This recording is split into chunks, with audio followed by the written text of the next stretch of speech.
Morning guys, this is Coach Arnel again. Magandang araw sa inyo lahat at pagpalain kayo ng Diyos na may kapal. Andito po ako ngayon sa aming court, sa Cedar Clubhouse. Magbibigay lang ako ng mga tips para sa pagiging isang player na good player. Isang good player ay kailangan wala siyang attitude, may respeto siya sa kanyang kapwa, meron siyang disiplina para sa kanyang sarili.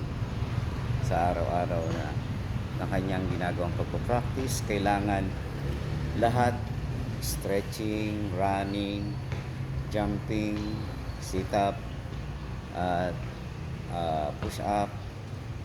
Yun, gagawin niya lahat yun. Tapos magsishadow siya, magre-wrist exercise siya. Sabay mo na nga yan, sabay mo. Wrist exercise siya doon. Magkakaroon siya ng shadow practice para sa kanyang footwork, yung 6 corner,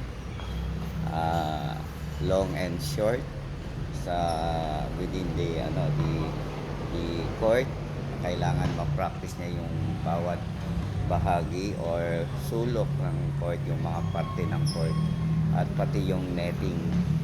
Kailangan yun, mga guys. Unang-una sa lahat, siyempre mag-pray ka muna bago ka mag-start ng iyong pag-practice para hindi ka gabayan ka ng Diyos at hindi ka ma-injury. Kailangan mo ng banat-banat ng buto. Paglalaro naman, kung nandun ka na sa actual na tournament, kailangan mo ng maraming pahinga. Siyempre, pag malayo pa yung tournament, pa-practice ka, kailangan mo yun. Kaya mag-iisip ka ng mga paraan, yung mga tactics mo sa paglalaro. So, gagamitin mo lahat yun, mga natutunan mo. Tapos mag-a-apply ka ng speed mo sa pagpalo, sa pag-drop. Sa badminton kasi kailangan speed. Mabilis kang kumilos, mabilis kang mag-isip.